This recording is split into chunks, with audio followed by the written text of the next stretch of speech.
Thank you, Mr. Speaker. I appreciate my friend, Mr. Rush. He knows something about struggling for civil rights, and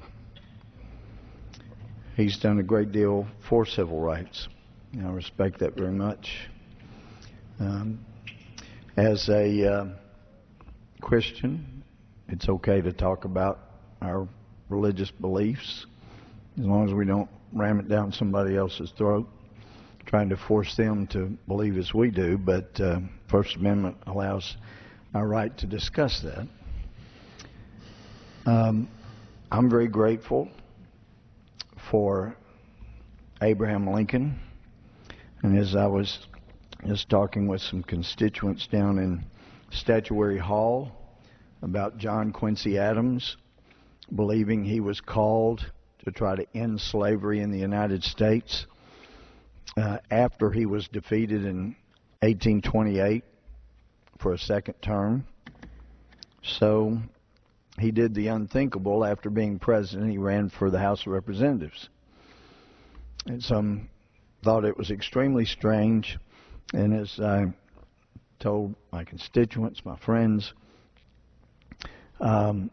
it was reputed that when someone asked him about that, he said he was prouder of being elected to the House of Representatives after being president than he was being elected president, which seems so strange to some of us until you realize that it means after he was president, his neighbors still liked him. That's a big deal because most presidents don't end up going back to the earliest hometown. They go somewhere else. John Quincy Adams got elected 9 times, preached sermons over and over down the hall about the evils of slavery. We really couldn't expect God to keep blessing America while we were treating our brothers and sisters by putting them in chains and bondage.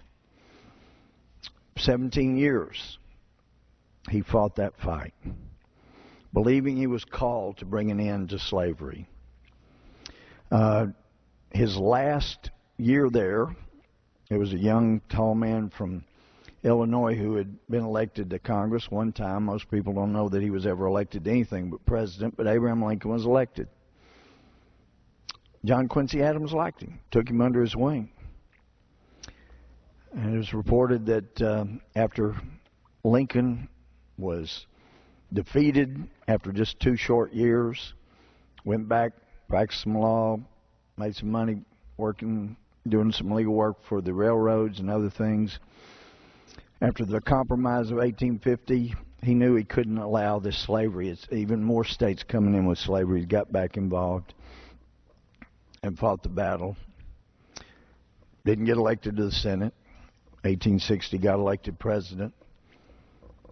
But it was reported that someone asked him if there was anything memorable that had happened in his 2 brief years in the House of Representatives, and that he replied basically that not other than those powerful sermons John Quincy Adams used to preach on the evils of slavery.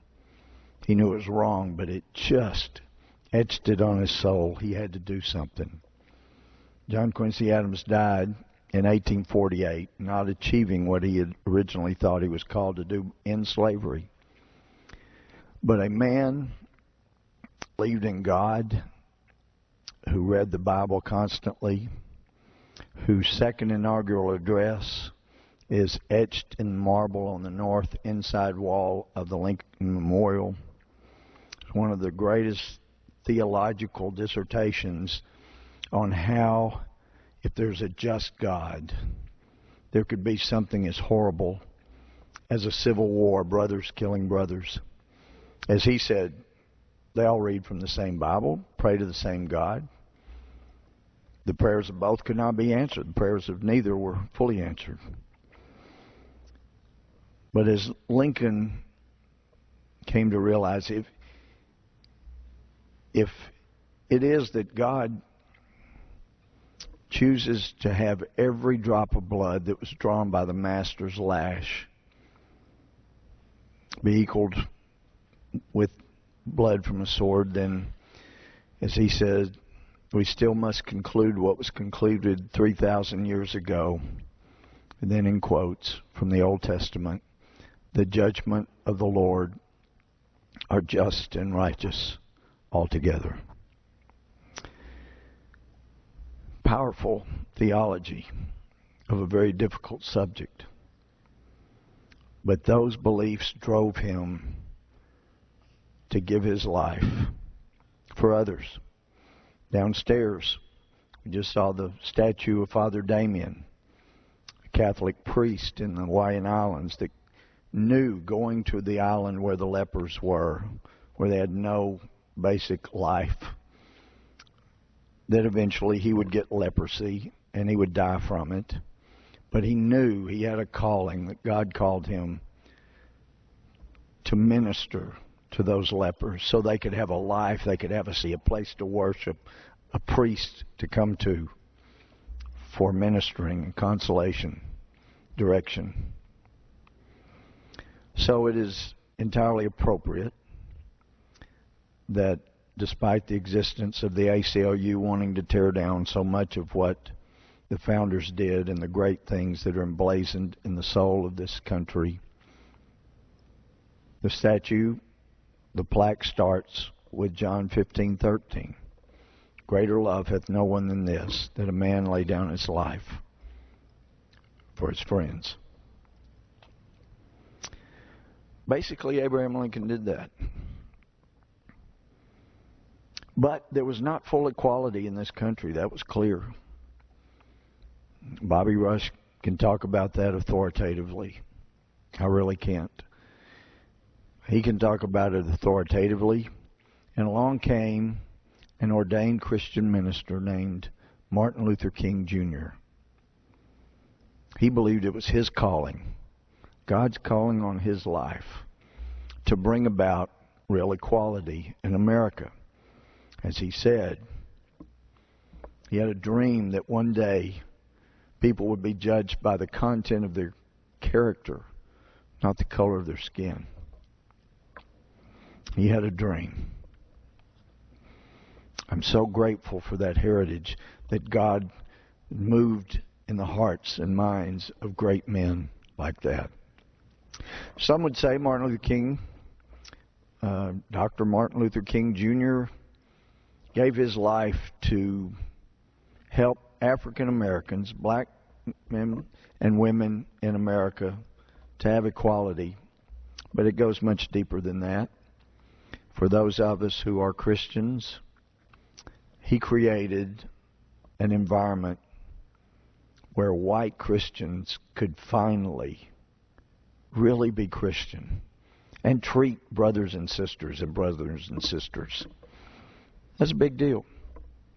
Because before that, there were too many white Christians who didn't. He freed them up.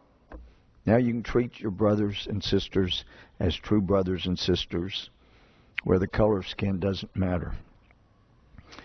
Powerful. But the country we've come to know and love is under attack. Many of us, I was in the Army at Fort Benning in 1979. We look back and we think, well, the war started, radical Islam started at war against us in 1979. More recently, some who know more about the history of radical Islam say it actually started quite a bit before that. But 79, it became clear.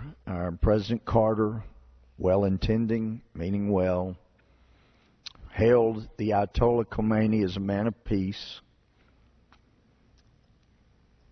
just like this country did with President Mubarak.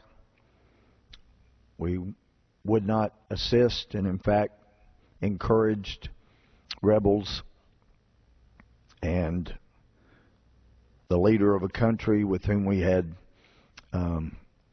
agreements, we reneged on our end.